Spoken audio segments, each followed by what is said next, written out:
Recuerdan que cuando habíamos comenzado con esto, habíamos puesto como actores principales del empoderamiento, del conocimiento del cannabis, algo que estaba muy lejos de la construcción del pensamiento del saber en salud, que si algo demostró el cannabis es que justamente el saber en cannabis no lo tenían los médicos, ni las asociaciones médicas, ni las asociaciones científicas. No es un caso solo del cannabis. Quien busca historia de la salud se va a encontrar con muchos casos parecidos y que en realidad el cannabis vino a poner en evidencia que el conocimiento en salud es una construcción social y colectiva y que nadie es dueño de un conocimiento, ni del cannabis, ni tampoco de nada en lo sanitario. Es una construcción social. Y quizá el cannabis fue un lugar muy fuerte donde esta discusión explotó, porque lo agarró a la comunidad científica llamada, lo que entendemos como comunidad científica, con total o en parte con total desconocimiento sobre lo que estaba sucediendo. Lo que pasa con el cannabis, recordémoslo, son los familiares, son las madres en busca de una situación de mejor bienestar de la salud para sus familiares, y en esa búsqueda eterna, interminable, que solo un familiar que tiene algún ser querido enfermo, y en este caso más que nada eran madres y el sujeto enfermo era niña o niño, y que ese sujeto fundamentalmente se identificaba con una de las indicaciones médicas del cannabis medicinal, que en ese contexto fue la epilepsia refractaria y las encefalopatías epilépticas refractarias inmanejables, instalan la necesidad de la discusión al menos. Y esto se instaló porque hoy los familiares decidieron salir de esa situación de sujeto pasivo que lo ponía a la relación médico-paciente, pasó a jugar activamente, investigó por su cuenta, buscó, profundizó, golpeó puertas, golpeó paredes, entró en despachos, se empoderó y vio que había gente que hace años estaba trabajando en el tema de cultura canábica, muchos años, que tenían una cultura de este tema, que muchas de estas cosas las sabían, y ahí encontraron las asociaciones de canabicultores, el Centro Cultural Canábico Argentino, que emite mensualmente la llamada revista THC, se enteraron que había un frente de organizaciones de canabicultores argentinos que era FOCA, se encontraron que había unas sesiones de asociaciones civiles que luchaban por este tema, en este caso era por el derecho al consumo, que está bien. Este es un tema privado de las personas, es la Constitución Nacional. Nadie puede ser juzgado cuando no afecta a un tercero, y cada uno de nosotros tiene la libertad individual de hacer lo que se le cante. Estas personas que entraron en esta cultura de una planta milenaria que tiene 15.000 años antes de Cristo, con los chinos, y su otra variante 3.000 años antes con los hindúes, quien buscó la historia ya se usaba con fines medicinales, con fines litúrgicos y con fines industriales. El cannabis viene del cáñamo. Si hay una empresa que la vela de Colón y de todos los conquistadores, no los descubridores, los conquistadores, vinieron con la vela del cáñamo, era todo de cáñamo, la ropa era de cáñamo, las zapatillas eran de cáñamo. Una industria biológicamente sustentable, sin tanto petróleo plástico, se sostenía con el cáñamo.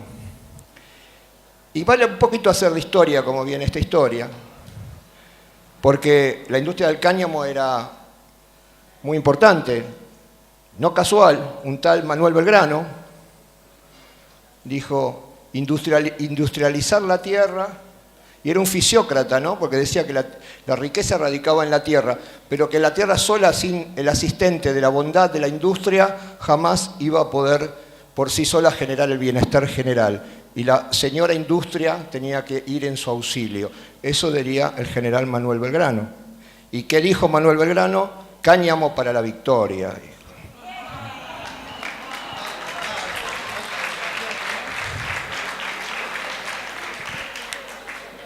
Y bueno, en realidad Manuel Belgrano también, como era un economista brillante, después, bueno, mejor que sacarse un economista brillante, mandarlo a pelear al norte, y lo hizo con total patriotismo, ¿no? Pero el Día de la Industria Argentina debería ser el día del nacimiento del general Manuel Belgrano, y no como se celebra hoy, que creo que es de un contrabandista que trabajaba para la iglesia, ¿no? Pero bueno, eso es... Pero bueno, esas son cosas históricas y no casuales. Este señor Manuel Belgrano, cuando trabajaba para lo que era el virreinato del Río de la Plata, le dijo a los españoles que si querían desarrollarse como industria, que cultiven cáñamo y transformaran, y obviamente lo sacaron a patadas, pero los que tomaron el conocimiento de eso fueron los ingleses. Y lo que hicieron los ingleses fue desarrollar y potenciar la revolución industrial, nada más y nada menos. Y ahí se construyeron como imperio los dominantes. Y los españoles quedaron feudales, como en parte siguen siendo hoy, ¿no? Porque siguen teniendo reyes. Bueno, otros tienen reyes, pero tienen industria al menos. Bueno, el cáñamo viene parido de ese lugar.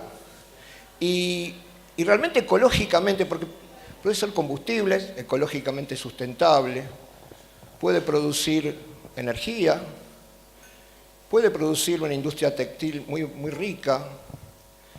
Estoy hablando más allá de lo que es los fines. Puede ser el chasis de los automotores. Y vaya que era duro, ¿no? Porque cuando lo probó Henry Ford, ¿no? Es un tal Ford, ¿no? Y lo hizo con cáñamo. El chasis era indestructible. Sometió a las peores pruebas de presión y de choque. Y el cáñamo resistía. O sea que también desde la bioseguridad y desde el cáñamo oxigena la tierra, el cáñamo hace que la tierra se recupere, el cáñamo es un fertilizante natural de la tierra también. O sea que ecológicamente es muy amigable la industria del cáñamo. El cannabis está dentro de la planta que es el cáñamo, ¿no? Y es la que justamente genera los componentes activos de las sustancias cannabinoides, que son los componentes químicos que se usan con fines medicinales, o más que medicinales, en un concepto más integral para la salud. Esto se desarrolló con total normalidad y cuando el siglo XIX, hasta el siglo XIX, pero cuando comienza en el siglo XX aparecen otros intereses en puja y aparece la industria del plástico, la industria del petróleo, aparece DuPont, Rockefeller, y entraban en fuerte competencia el cáñamo, y de a poco hubo que estigmatizar al cáñamo, y se encontró la mejor forma de estigmatización con cierta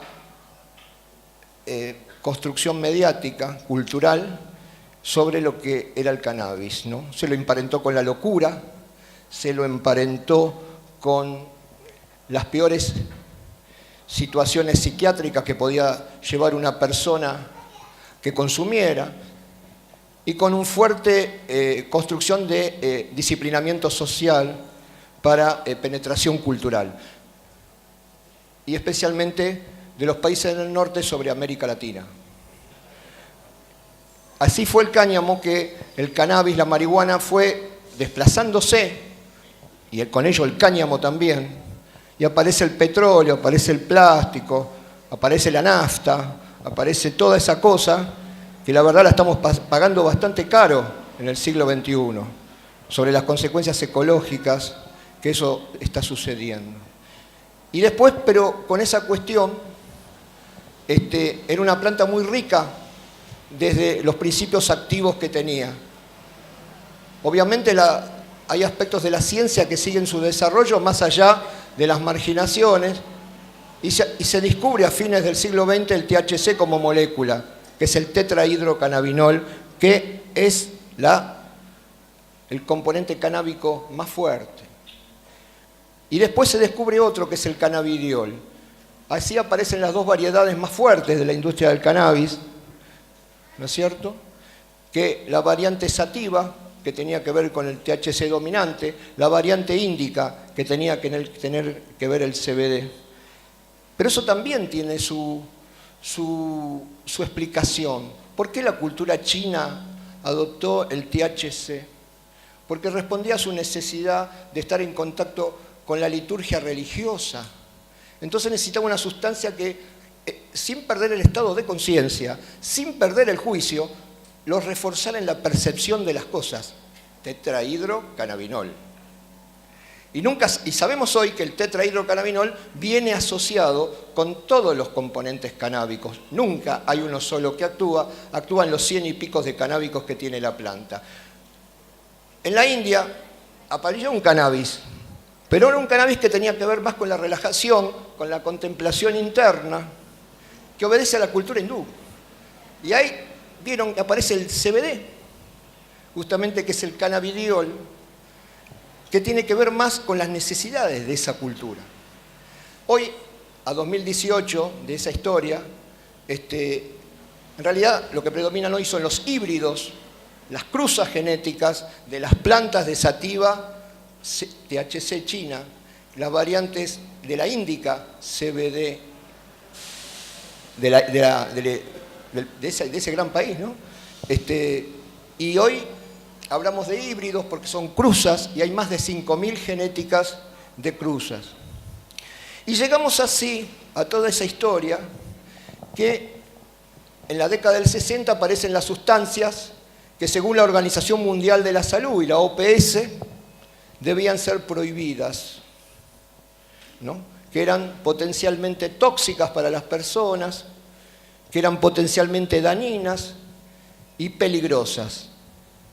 El cannabis es incluida en el año 61, 62 del siglo XX dentro de las sustancias peligrosas. Porque en base quizá a un relato hollywoodense, porque la verdad las concepciones y los fundamentos que la OMS utilizó eran hollywoodenses. No estaba tan fuera de lo sacado de lo que se decían argumentaciones de Hollywood sobre lo que podía producir esta sustancia. Y en realidad, sin un fin claro, sin un fundamento científico, hoy que se habla de tanto la evidencia cuando le piden al cannabis, tampoco hubo ninguna evidencia de que eso lo produjera en ese momento en las afirmaciones de incluirlo dentro de las sustancias que sean motivo de lucha contra el narcotráfico. Y así sucedió, y un tal Mechoulam, que es un científico israelí, Rudolf Mechoulam, hizo sus investigaciones a escondidas, pidiéndole y coimeando a la prefectura de donde vivía él para que le dé algo de material vegetal y pudiera seguir sus estudios. Así hizo los estudios Mechoulam, ese gran científico premiado, querido, israelí, con todo su equipo que hoy se lo reconoce. Bueno, pero Mechoulam la luchó así. Y la siguió peleando así porque él sabía que había una sustancia que influía sobre una serie de sistemas del organismo, porque él decía que había sustancia canábica que todos producíamos. Y ahí aparece el famoso sistema endocannabinoide. Y así descubrió que todos tenemos nosotros receptores de sustancias químicas que nosotros mismos producimos, que actúan en todos los procesos de neuromodulación, neuroregulación, en un sistema innumerable que tiene que ver como escenario el sistema nervioso central, pero también las vísceras y también el sistema inmunológico.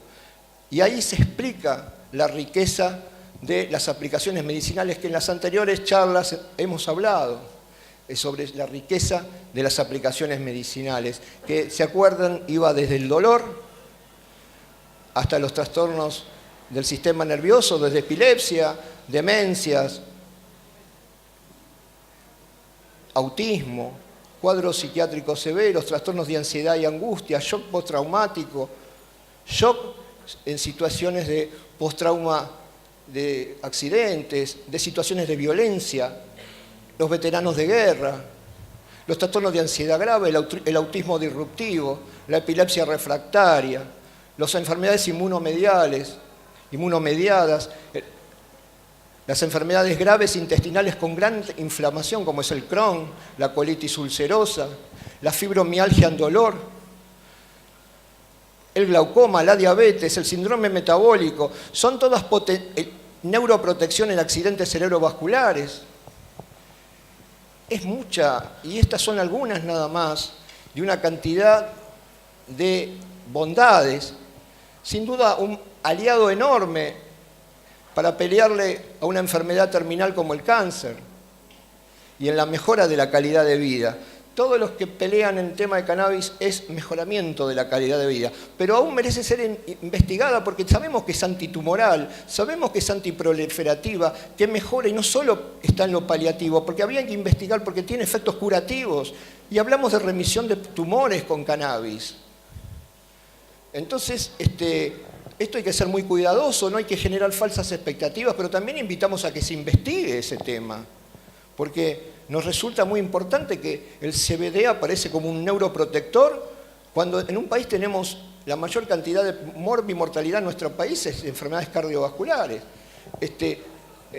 Y también amerita en un país como el nuestro que una de las terceras causas de muerte son enfermedades oncológicas. Y tenemos mucha discapacidad, es un país con un 10% de discapacitados.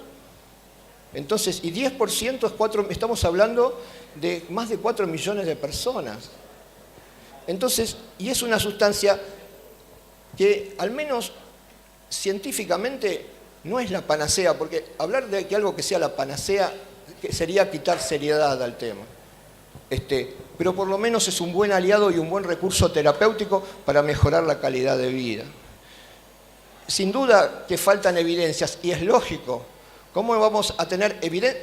Yo digo, es un recurso terapéutico más nuevo, pero el más viejo de todos a la vez. Porque la evidencia tiene desde 15.000 años antes de Cristo a la fecha, es la evidencia. Y busquen en las escrituras, busquen en las santas escrituras, busquen en la Torá, busquen en la Biblia, busquen en el Corán. Hay referencias al cannabis. Aquellos esas personas poseídas por el diablo y le dabas una sustancia sacada de la planta que dejaba de sacudirse. O sea, estaba con un ataque epiléptico, en realidad estaban dando cannabis. Bueno, pero esa era la cultura de esa época, éramos nosotros en esa historia. Y bueno, bueno, de toda esa historia llegamos ahora. Cuando esto se pone de nuevo en la superficie. Se pone de nuevo en la superficie porque aparece un sujeto que es el que dijimos. Y se viene ahí a cuestionar cuáles son los principios activos posibles, aceptables y cuáles son los no aceptables. Y ahí es donde que nuestro país sigue acordando de aquella vez de los 60, adherida a ese tratado internacional que sigue demonizando de alguna manera una serie de sustancias dentro de la cual está el cannabis. Y acá en la Argentina sigue dentro de la lista 1, que son las listas de persecución a sustancias que se comercialicen o los que hagan uso de ellas. La 23.137 de lucha contra el narcotráfico y las adicciones, ¿no? La ley punitiva. Entonces llegamos hoy a esta situación y se instala fuertemente la discusión y de eso sale una ley, la 27.350, producto de que venía a discutir y se instala en la Argentina el reconocimiento de los fines medicinales del cannabis. El Congreso Nacional, ambas cámaras de diputados y senadores, en marzo del 2017, sancionan la 27.350, donde reconoce que es una sustancia de interés público para la investigación, la docencia, la capacitación y la utilización terapéutica, dado las evidencias encontradas de los beneficios terapéuticos. Se remite su evidencia a todo el protocolo de ANMAT, donde está todo estipulado los beneficios terapéuticos del cannabis, que se remiten a su vez a la Academia Americana de Estados Unidos y de Canadá, donde están protocolizados los beneficios del cannabis. Hoy tenemos un gran problema. Está la ley, pero está cajoneada la ley. La ley no se aplica. La ley solamente fue reglamentada en 3 artículos que tienen que ver con la investigación y que tienen que ver con la capacitación. De hecho, no hay investigación porque la investigación la iba a hacer el CONICET. El CONICET no tiene partida para investigar y cuando no hay partida y encima hay achicamiento, no hay nadie que pueda investigar. El INTA iba a plantar, no hay nadie que plante. El INTA iba a plantar, no hay nadie que plante.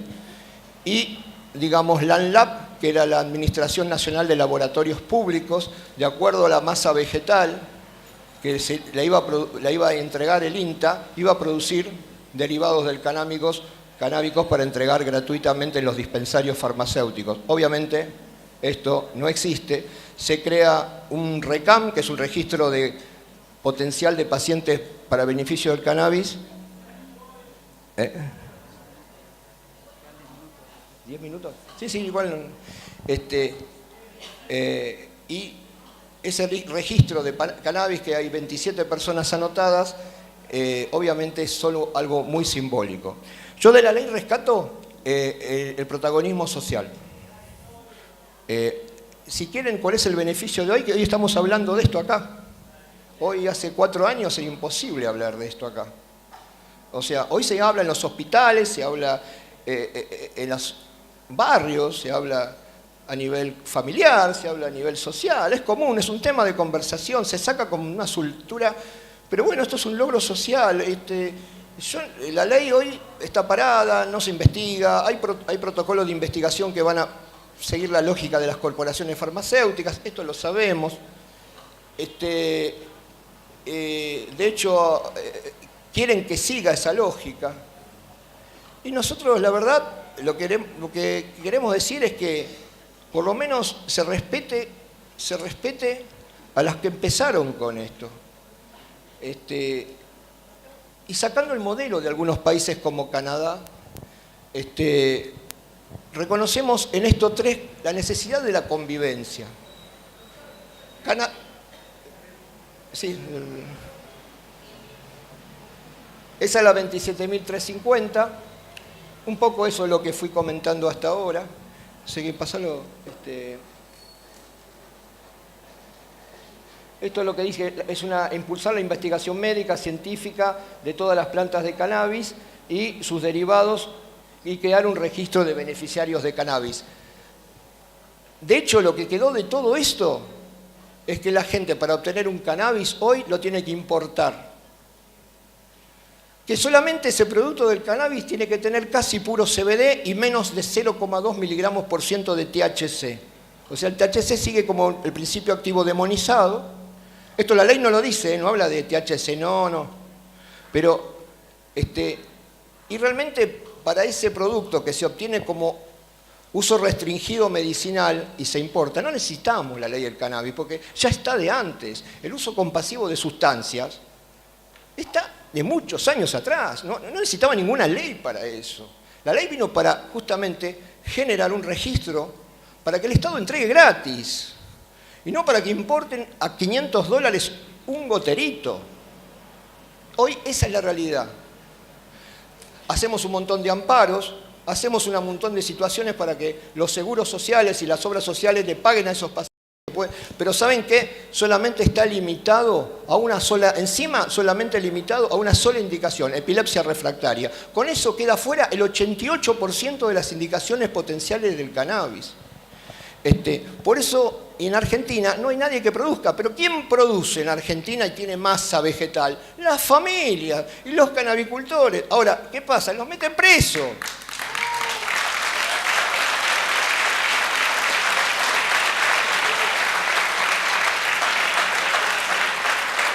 Entonces, nosotros queremos, decimos que el modelo social canadiense convive la corporación farmacéutica, los productos genéricos del Estado de cannabis y el autocultivo. regulado, controlado, de excelencia y con el pibe. Porque hay gente que siempre va a cultivar, pero otra gente que nunca va a cultivar.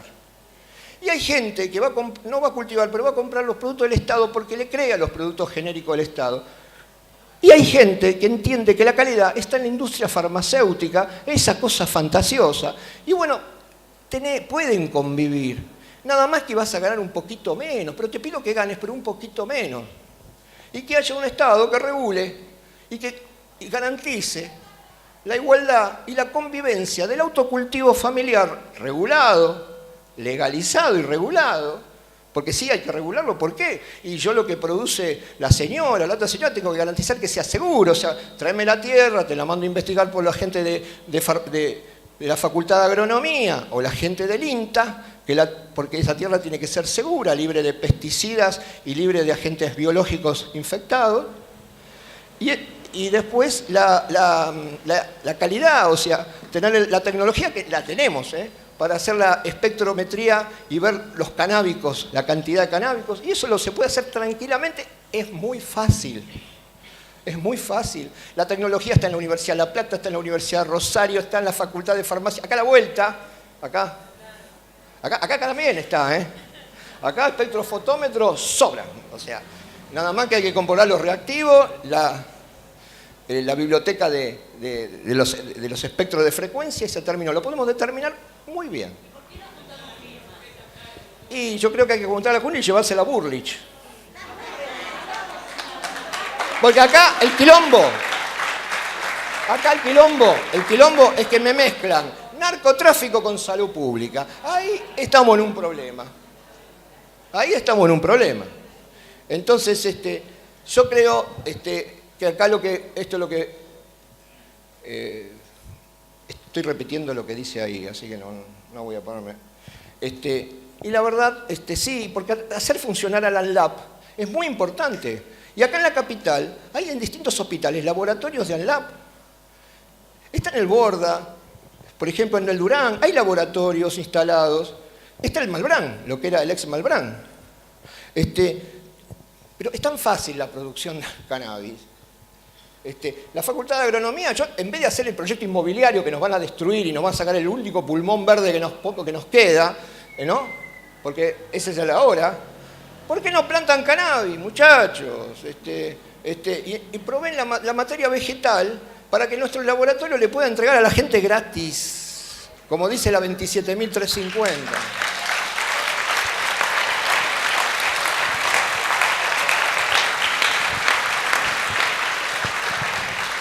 Y si quieren ahora, porque todavía está demorado, y hasta que tengan los cultivos, saben ustedes, los que saben que son los canabicultores y los familiares que producen, son ellos los que saben, porque yo toco de oído, esto lo aprendí yendo a las jornadas, hablando con ellos, me atendí de los grados, de la temperatura, de cuándo hay que vaporizar, de cuánto hay que, para producir el aceite, a cuánto llevarlo para obtener el canábico que más se necesitaba de acuerdo a la patología. Si era más ácido descarboxilado, si lo llevas a 70, 100 grados tenés todo el activo del THC, pero el otro tenés la forma ácida que con el CBD que se activa más bajo, entonces formás una asociación terapéutica que te permite en dolor actuar y también como antiinflamatorio, ansiolítico y antiepiléptico y en los trastornos disruptivos autistas. Una pavada, ¿no? Y la verdad, digo, lo tan fácil parece es difícil. ¿Por qué? Simplemente porque toca intereses. Intereses específicos y ideológicamente sigue siendo un disciplinador social. Sigue siendo un disciplinador de las sociedades. Por eso el petitorio hay que hacérselo a la Burlich, muchachos. Y nada más, que no confunda narcotráfico con salud pública. Gracias.